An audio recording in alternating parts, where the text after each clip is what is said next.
अध्याय 5 वचन 1 से 12 तक। पढ़िए। वह इस भीड़ को देखकर पहाड़ पर चढ़ गया और जब बैठ गया तो उसके चेले उसके पास आए और वह अपना मुंह खोलकर उन्हें उपदेश देने लगा। धन्य है वे जो मन के दीन हैं, क्योंकि स्वर्ग का राज उन्हीं का है। धन्य है वे जो शोक करते हैं, क्योंकि वे शांति पाएंगे। धन्य है वे जो नम्र है, क्योंकि वे पृथ्वी के अधिकारी होंगे। धन्य है वे जो धार्मिकता के भूखे और प्यासे हैं, क्योंकि वे तृप्त किए जाएंगे। धन्य है वे जो दयावंत है, क्योंकि उन पर दया की जाएगी। धन्य है वे जिनके मन शुद्ध है, क्योंकि वे परमेश्वर को देखेंगे। धन्य है वे जो मेल कराने वाले हैं, क्योंकि वे परमेश्वर के पुत्र कहलाएंगे। धन्य है वे जो धार्मिकता के कारण सताए जाते हैं, क्योंकि स्वर्ग का राज उन्हीं का है। धन्य हो तुम जब मनुष्य मेरे कारण तुम्हारी निंदा करे और सताए और झूठ बोल बोलकर तुम्हारी विरोध में सब प्रकार की बुरी बातें कहे। तब आनंदित और मगन होना, क्योंकि तुम्हारे लिए स्वर्ग में बड़ा फल है, इसलिए कि उन्होंने उन भविष्यद्वक्ताओं को जो तुमसे पहले थे इसी रीति से सताया था। परमेश्वर की बढ़ाई करना, परमेश्वर की जय बोलना, परमेश्वर के लिए अपने आप को दीन करना, पवित्र करना और परमेश्वर के मार्ग पर चलना, प्रभु के लिए दीनता के साथ जीना, प्रभु के मार्ग को देखकर अपने जीवन को बदलना और प्रभु के कार्य को करना हमारे लिए जीवन में एक अनमोल उत्तम भाग है कि जो प्रभु यीशु मसीह ने हमको चुन लिया है। आमीन। अब बात उठती है कि धन्य हो तुम जब मनुष्य मेरे कारण तुम्हें सताएं, झूठ बोलें और बुरी बुरी बात कहें और तुम्हारे विरोध में तुम्हारे साथ क्या करें? विश्वासघात करें, तुम्हें सताएं। तब तुम आनंदित और मगन होना, क्योंकि तुम्हारे लिए स्वर्ग में बड़ा फल है। आमीन। क्या पढ़ा था आपने? मत्ती अध्याय 5 वचन 1 से 12 तक। ठीक है, पढ़ दीजिए। वह इस भीड़ को देखकर पहाड़ पर चढ़ गया और जब बैठ गया तो उसके चेले उसके पास आए और वह अपना मुंह खोलकर उन्हें उपदेश देने लगा। आमीन। परमेश्वर का उपदेश, परमेश्वर का सुसमाचार, परमेश्वर का प्रचार हमारे जीवन में यदि काम करता है तो हमारा जीवन मनुष्य के लिए नहीं परंतु परमेश्वर के लिए बदलता है। आमीन। कष्ट इस बात का होता है कि तुमने परमेश्वर को जान लिया है। सुख इस बात का होता है कि तुमने परमेश्वर को नहीं जाना है और इस पृथ्वी के सुख में भागी बनकर तुम परमेश्वर से दूर हो चुके हो। कष्ट इस बात का होता है कि तुमने परमेश्वर को जान लिया है। ग्रहण करना और परमेश्वर के मार्ग पर चलना अपने जीवन को प्रभु में बदलना होता है। यानी कि जो मनुष्य प्रभु यीशु मसीह को जानता है वो मनुष्य नहीं रहता है, वो इंसान बन जाता है और इंसान का बच्चा हैवान कभी नहीं बनता है। हैवानियत मनुष्य के अंदर तब आती है कि जो शैतान के लिए काम करता है और शैतान का भागी होता है। राइट। मनुष्य मुझे सिखाते हैं कि इंसान कौन है, शैतान कौन है। यदि तू नहीं जानता है तो तुमको सीखने की जरूरत है कि मनुष्य कौन है और इंसान कौन है।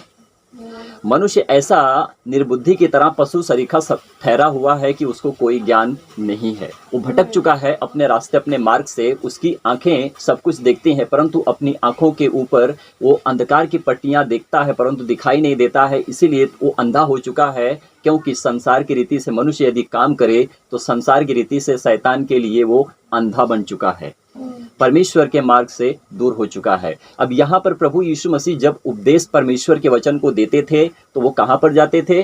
पहाड़ी पर जाते थे, पहाड़ी ऊंचाई पे जाते थे जहाँ पर लोग इकट्ठे होते थे। प्रभु यीशु मसीह वहाँ पर उनको उपदेश देते थे, परमेश्वर के राज्य का सुसमाचार सुनाते थे। राइट। देखिए ध्यान से सुनना। आज मैं जो बोलूँगा सही बोलूँगा और भी वक्त जब मैं बोलता हूं तो सही बोलता हूं, लेकिन मनुष्य को क्या लगता है कि मैं झूठ बोलता हूं, मुझे कोई ज्ञान नहीं है, मैं बिगड़ चुका हूं, मैं अनसन बातें बोलता हूं। तुम इस तरह से यदि हरकत करोगे तो ऐसे ही सुनोगे। यदि तुम अच्छे बनना सीखोगे तो मुझसे अच्छा कोई नहीं है। परमेश्वर ने मुझे अच्छा बनाया है, परमेश्वर ने मुझे सारा ज्ञान सिखाया, परमेश्वर मेरे अंदर बैठता है, मैं जो बोलता हूँ वो हो जाता है, कभी टलता नहीं है। याद रखना, परमेश्वर महान है। प्रभु का आदर करना मनुष्य के लिए अच्छा और भला है। यदि आपने परमेश्वर का आदर नहीं दिया तो अवश्य है कि आप परमेश्वर के लिए नहीं शैतान के लिए काम करते हो और परमेश्वर का क्रोध आपके ऊपर पूरा जीवन भर बना रहता है। हाँ। यदि मेरे ज्ञान से कोई लाभ है तो कोई फायदा नहीं है। तू मेरे ज्ञान को सीखकर क्या लाभ उठाएगा, क्या पाएगा? मेरे अंदर परमेश्वर बैठा है जो बात करता है, परमेश्वर का ज्ञान है, सुनेगा तो तेरा जीवन बदलेगा, नहीं सुनेगा तो तू शैतान के साथ नरक में जाएगा। मनुष्य ज्ञानवान कभी नहीं हो सकता है, मनुष्य अंदर ज्ञान की बातें कभी नहीं आ सकती। जब तक कि परमेश्वर उसके साथ ना हो तब तक वो सिद्धता के सच्चाई की बातें कभी बोल नहीं सकता है। राइट? मेरे ज्ञान सुनने से अच्छा है कि तू परमेश्वर के ज्ञान को सुन ले। यदि मेरी जुबान से परमेश्वर का शब्द निकलता है तो मेरा शब्द नहीं, परमेश्वर का शब्द है, परमेश्वर की वाणी है जो तेरे लिए है कि तू सुने और तू बने अच्छा और अच्छा काम करे कि परमेश्वर तुझसे प्रसन्न हो जाए। आमीन। अभी आपने यहाँ पर पढ़ा कि प्रभु यीशु मसीह उपदेश देने के लिए पहाड़ी पर जाते थे और लोग उनके पास आते थे, परमेश्वर के वचन को सुनते थे। आमीन। धन्य है वे जो मन के दीन है क्योंकि स्वर्ग का राज उन्हीं का है। धन्य है वे जो मन के दीन है क्योंकि स्वर्ग का राज्य उन्हीं का है। सही बात है। यस। अब मन का दीनता क्या है? संसार की रीति से काम करोगे, पाप करोगे, बेविचार करोगे, नशे में होकर कहोगे प्रभु हमने आपके लिए दारू पिया है, प्रभु हमने आपके लिए नशा किया है, आप हमारी बात सुनो, हम आपके पास आए हैं और हमको पीने के लिए और भी 4-5 बियर लाके खड़ा करो कि हम पिए और मस्त हो जाएं, है ना?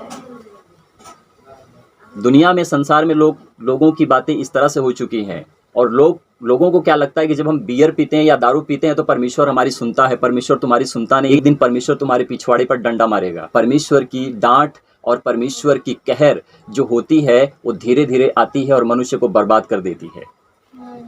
मैं डरा नहीं रहा हूँ, सत्य की बात बोल रहा हूँ। आप भी सीखेंगे, मैं भी सीखूंगा, आपके साथ मैं भी जानूंगा, आप भी जानेंगे और परमेश्वर का वचन आपके जीवन में काम करेगा और प्रभु यीशु मसीह में आप उद्धार को पाएंगे। आमीन। Lord is God. सेकंड को पढ़ना जरा वापस। धन्य है वे जो शोक करते हैं क्योंकि वे शांति पाएंगे। धन्य है वे जो शोक करते हैं क्योंकि वे शांति पाएंगे। शोक मतलब क्या होता है? लोगों की ताड़ना आपके ऊपर होती है। जब आप प्रभु यीशु मसीह के पीछे आते हो, प्रभु यीशु मसीह के लिए सच्चाई से सत्य के काम को करते हो तो कहते हैं तूने अपना धर्म बदल लिया, तू क्रिश्चियन बन गया, तो ये हो गया, वो हो गया, सारी बातें उठाएंगे। हाँ, 25 किलो का चावल का बैग देता है, पैसा देता है और लोगों के धर्म को बदलता है, तेरा एक काम हो गया है। प्रभु यीशु मसीह क्या कहते हैं? धन्य हो तुम जो शोक करते हो, शांति पाएंगे, तुम शांति पाओगे। आगे पढ़ो। धन्य है वे जो नम्र है क्योंकि वे पृथ्वी के अधिकारी होंगे। धन्य है वे जो नम्र है क्योंकि वे पृथ्वी के अधिकारी ठहरेंगे, क्योंकि वो अपने जीवन में अच्छे काम करते हैं और इस पृथ्वी के अधिकारी ठहरेंगे, बहुत साल जिएंगे। अवश्य है कि उनका मरण, उनकी मृत्यु है, परंतु उन्होंने जो इस पृथ्वी के ऊपर धन कमाया है उनका धन स्वर्ग में उनके लिए बांध दिया गया है। यस। आगे पढ़िए। धन्य है वे जो धार्मिकता के भूखे और प्यासे हैं क्योंकि वे तृप्त किए जाएंगे। धन्य हो तुम जो धार्मिकता के भूखे और प्यासे हो।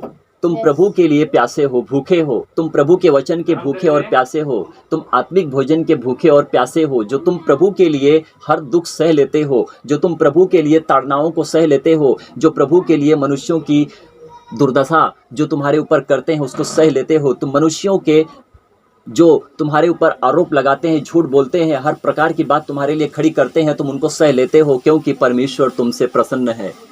तुम क्या हो जाओगे? पृथ्वी के अधिकारी। तुम पृथ्वी के अधिकारी ठहरोगे। रिपीट करना जरा वचन। धन्य है वे जो धार्मिकता के भूखे और प्यासे हैं क्योंकि वे तृप्त किए। धन्य हो तुम जो धार्मिकता के भूखे और प्यासे हो क्योंकि तुम तृप्त किए जाओगे। तुम भोजन से तृप्त हो जाओगे। यदि मनुष्य घर में चिकन बनाता है तो खाता है, उसको बहुत अच्छा लगता है। डेली का दाल भात भाजी सब्जी पसंद नहीं आता है, परंतु जब हफ्ते में एक बार या 10 दिन में एक बार या फिर 3 दिन में एक बार चिकन मिलती है तो उसका मन बदलता है। उसी तरह से परमेश्वर का भोज है। जब तुम परमेश्वर के प्रभु यीशु मसीह के वचन को पाते हो, परमेश्वर के वचन को पाते हो तो आपका मन बदल जाता है, आप तृप्त हो जाते हो, उस भोजन से आप तृप्त हो जाते हो। धन्य है वे जो दयावंत है क्योंकि उन पर दया की जाएगी। धन्य हो तुम जो दयावंत हो क्योंकि तुम पर भी दया की जाएगी। ये दया क्या है? यदि एक व्यक्ति भूखा है, प्यासा है, यदि आपने उसको खाना खिलाया तो आपके ऊपर परमेश्वर दया करता है जिस तरह से आप उसके ऊपर दया करते हो। यदि आपने परमेश्वर के वचन को उस तक पहुंचाया है, बताया है, तो ये आपकी दया है कि जो परमेश्वर आपके ऊपर दया करता है कि तुमने उसको खाना खिलाया है। अमीर आदमी के पास पैसा है, धन है, उसको खाना खिला के क्या लाभ है? यदि मैं अपने घर में अपने बच्चों को ही परमेश्वर के वचन को सुनाऊं और लोगों तक ना पहुंचाऊं तो मेरे लिए क्या लाभ है? मैं तो खुद खाता हूं और खुद जीता हूं और लोगों को खाने के लिए नहीं देता हूं। आगे पढ़ो। धन्य है वे जिनके मन शुद्ध हैं क्योंकि वे परमेश्वर को देखेंगे। धन्य है वे जिनके मन शुद्ध हैं क्योंकि वो परमेश्वर को देखेंगे। अब किसका मन शुद्ध है को परमेश्वर को देखेगा? पर वो परमेश्वर को देखते हैं इस पृथ्वी के ऊपर, जो मनुष्य बनाते हैं उस परमेश्वर को देखते हैं। परंतु धन्य हो तुम, तुम्हारा मन शुद्ध हो गया है परमेश्वर के लिए, तुम पवित्र हो चुके हो, तुम शुद्ध हो चुके हो, तुम सच में एक दिन परमेश्वर को अपनी आंखों से देखोगे, जो स्वर्ग में विराजमान परमेश्वर है। जब तुमको स्वर्ग में उठाएगा तो तुम परमेश्वर को स्वर्ग में देखोगे। निर्बुद्धियों को, बुद्धिजीवों को कोई ज्ञान नहीं, वो खुद नहीं जानते कि कहाँ पर स्वर्ग है, कहाँ पर नर्क है। वो तो मर चुके हैं पहले ही। आप जीवित हो चुके हो क्योंकि आप जानते हो कि स्वर्ग मेरा यहीं पर है, नर्क भी यहीं पर है। यदि मैं यहाँ पर पृथ्वी के ऊपर अच्छा काम करता हूँ, परमेश्वर मुझे देखता है, तो एक दिन मुझे इसी पृथ्वी से उठाकर स्वर्ग में लेके जाएगा। कोई नहीं जानता है। दो लोग चक्की पीसते होंगे, एक उठा लिया जाएगा, एक पृथ्वी के ऊपर रह जाएगा। दो लोग खेत में काम करते रहेंगे, एक उठा लिया जाएगा, एक पृथ्वी के ऊपर इसी खेत में रह जाएगा, है ना। छत पर तुम दो लोग बातें कर रहे हो, एक उठा लिया जाएगा, एक नीचे रह जाएगा। कोई पता नहीं चलेगा कि तुम कहाँ गए। माँ बेटी से अलग हो जाएगी, बेटी माँ से अलग हो जाएगी, भाई बहन से अलग हो जाएगा, बहन भाई से अलग हो जाएगा, किसी को पता नहीं चलेगा। बीबी हाथ फैला कर रोएगी, मेरा पति गया कहाँ, गायब हो गया। हाँ। आगे पढ़ो। धन्य है वे जो मेल कराने वाले हैं क्योंकि वे परमेश्वर के पुत्र कहलाएंगे। आमीन। धन्य हो तुम जो मेल कराने वाले हो क्योंकि तुम परमेश्वर के पुत्र कहलाओगे। मैं क्या कर रहा हूँ? 10 लाख लोगों तक परमेश्वर का वचन मेरे द्वारा पहुंच चुका है ना। और मैंने परमेश्वर के वचन से उनका मेल कराया है और मैं परमेश्वर का पुत्र बन चुका हूँ। आमीन। और मुझे ये बात करने में, कहने में दुख नहीं होता है। भगवान मेरा कुछ बिगाड़ नहीं सकता है। यदि मेरे साथ परमेश्वर है तो परमेश्वर मेरे साथ जीवित है और परमेश्वर मुझे जीवित करके रखा है ना। मनुष्य की बनाई हुई मूर्ति भगवान नहीं होती है। भगवान ऊपर बैठा जो स्वर्ग में विराजमान परमेश्वर है, एक ही भगवान है। जो मनुष्य भटक चुका है, नीचे भगवान को ढूंढता, वो भगवान कोई नहीं है। ऊपर बैठा परमेश्वर यहोवा राजा प्रभु, वही भगवान सबके लिए है। परंतु मनुष्य भटका हुआ इंसान है, वो खुद भटका हुआ मनुष्य, वो खुद नहीं जानता कि मेरे अंदर की इंसानियत क्या है। आगे पढ़ो। धन्य है वे जो धार्मिकता के कारण सताए जाते हैं क्योंकि स्वर्ग का राज्य उन्हीं का है। धन्य है वे जो धार्मिकता के कारण सताए जाते हैं क्योंकि स्वर्ग का राज्य उन्हीं का है। यदि आपने परमेश्वर के वचन को, ये प्रभु यीशु मसीह के वचन को आप लोगों तक पहुंचाने की कोशिश करते हो तो तुमको सताते हैं, वो तुम पर आरोप लगाते हैं, वो खुद झूठे हैं और तुमको झूठा बनाते हैं, झूठा ठहराते हैं। ये मुझे ज्ञान सिखाएंगे कि मुझे ज्ञान कैसे लेना चाहिए, है ना। तो मनुष्य मुझे ज्ञान सिखाएगा कि मुझे कैसे ज्ञान लेना चाहिए। अरे मनुष्य का ज्ञान मरा हुआ है, संसार की रीति से मर चुका है। परमेश्वर के ज्ञान को पाओगे तो पवित्र हो जाओगे और आप अपनी जीवन में सत्य को देखोगे। असत्य को छोड़कर तुम उस अंधकार से निकलकर प्रकाश को पाओगे। तुम्हारी आंखों के ऊपर जो अंधकार की पट्टियां बंधी हैं वो खुल जाएंगी, तुम सत्य को देखने लगोगे। आमीन।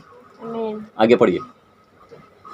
धन्य हो तुम जब मनुष्य मेरे कारण तुम्हारी निंदा करे और सताए और झूठ बोल बोलकर तुम्हारे विरोध में सब प्रकार की बुरी बातें कहे, तब तुम आनंदित और मगन होना क्योंकि तुम्हारे लिए स्वर्ग में बड़ा फल है। आमीन। जब आप परमेश्वर के वचन को किसी और को सुनाते हो, है ना, तो वो तुमसे विरोध नहीं करते हैं। वो प्रभु यीशु मसीह से विरोध करते हैं। वो परमेश्वर के वचन से विरोध करते हैं और वो तुमको सताते हैं और तुम्हारे विरोध में सारी प्रकार की बात कहेंगे क्योंकि वो परमेश्वर प्रभु यीशु मसीह को नहीं जानते हैं और उनको लगता है कि ये तो अपना धर्म बदल लिया है, क्रिश्चियन बन गया है, इसको मारो पीटो, इसको यहाँ से भगाओ, है ना।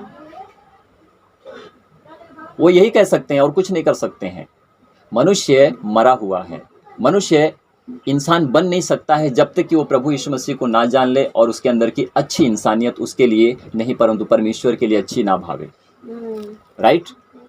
तो हम किसके लिए सताए जाते हैं? हम प्रभु के लिए इस पृथ्वी के ऊपर दुख उठाते हैं। सुख इस बात का है कि जब हम स्वर्ग में जाएंगे तो हम आनंद से उस परमेश्वर को देखेंगे और हमारी आंखें परमेश्वर को देखेगी। इसीलिए मैं कहता हूं कि बेटे कि मैं नहीं मरूंगा कभी, मैं कभी नहीं मरूंगा। मुझे कोई मार भी नहीं सकता है।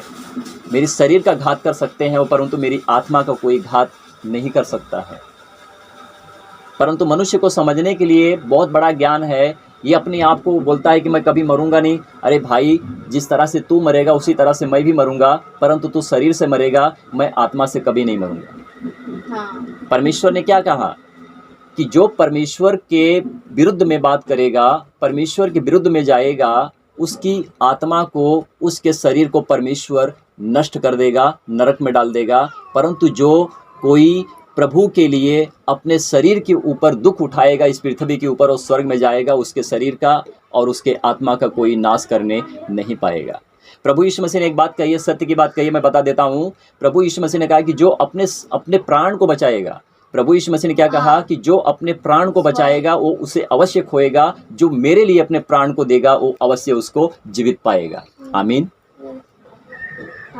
परमेश्वर की महिमा हो। तो तुम सताए जाते हो, वो तुमको नहीं सताते हैं, वो परमेश्वर को सताते हैं, परमेश्वर के वचन को सताते हैं। इसीलिए कि साउल जब पौलुस नहीं था तो वो परमेश्वर के लोगों को सताता था। प्रभु यीशु मसीह जब पृथ्वी के ऊपर उतरे वापस, तो उन्होंने कहा कि तू मुझे क्यों सताता है। परमेश्वर के विरुद्ध में यदि मनुष्य उठता है, उसको लगता है कि शैतान के ऊपर हम नजर डालते हैं। शैतान जब प्रभु यीशु मसीह को और उसके शरीर के साथ खेल रहा था, उसको लगा कि इसका अंत हो गया, अब ये वापस कभी जीवित नहीं होगा। प्रभु यीशु मसीह ने इसके पहले बता दिया था, इस मंदिर को ढा दो, मैं इसको 3 दिन में खड़ा करूंगा। और प्रभु यीशु मसीह ने अपने शरीर को बचा लिया, सड़ने नहीं दिया। परमेश्वर ने उस शरीर को वापस जीवित कर दिया और स्वर्ग में प्रभु यीशु मसीह चले गए। शरीर के साथ, आत्मा के साथ प्रभु यीशु मसीह कहाँ पर गए? स्वर्ग में गए। प्रभु यीशु मसीह को छोड़ इस पृथ्वी के ऊपर कोई माई का लाल अभी तक पैदा नहीं हुआ है और उसकी शरीर ना सड़ी हो, ऐसा कभी हुआ नहीं है। मैं बोल रहा हूँ, कोई माई का लाल पैदा नहीं हुआ है कि उसकी शरीर सड़ी ना हो, वो कब्र में ना गया हो या मिट्टी में ना मिला हो। प्रभु यीशु मसीह एक ऐसी शरीर है, मरा और सड़ने नहीं पाया, तीसरे दिन परमेश्वर उसको जीवित करके स्वर्ग में उठा लिया। आमीन। मनुष्य की बातों को मत बोलो, परमेश्वर की बातों को बोलो तो अच्छा लगता है, दिल में सुकून मिलता है, शांति मिलती है। परंतु अंधविश्वासियों के लिए बहुत बड़ी दुखित बात है कि वो परमेश्वर के वचन को सुनते ही उबल उठते हैं। इसलिए कि उन्होंने उन भविष्यवक्ताओं को जो तुमसे पहले थे इसी रीति से सताया था। इसीलिए तुमसे पहले जो भविष्यवक्ता थे उनको भी इसी रीति से सताया था। तो प्रभु यीशु मसीह क्या थे? प्रभु यीशु मसीह इस पृथ्वी के ऊपर भविष्यवक्ता थे। वो जो परमेश्वर के वचन को बोलते थे वो होता था और कभी टलता नहीं था। और आज भी जब प्रभु यीशु मसीह के द्वारा सब कुछ होता है वो कभी टलता नहीं। प्रभु यीशु मसीह ने कहा कि तुम मांगो तो मैं तुमको दूंगा, ढूंढो तो तुम पाओगे, खटखटाओ तो मैं तुम्हारे लिए खोलूंगा। परमेश्वर खोल खोल कर देता है, मांगने वाले मांगते नहीं हैं, कंफ्यूज हो गए हैं क्योंकि उनको खुद पता नहीं कि हम कहाँ से पाएंगे और कैसे लेके जाएंगे। राइट।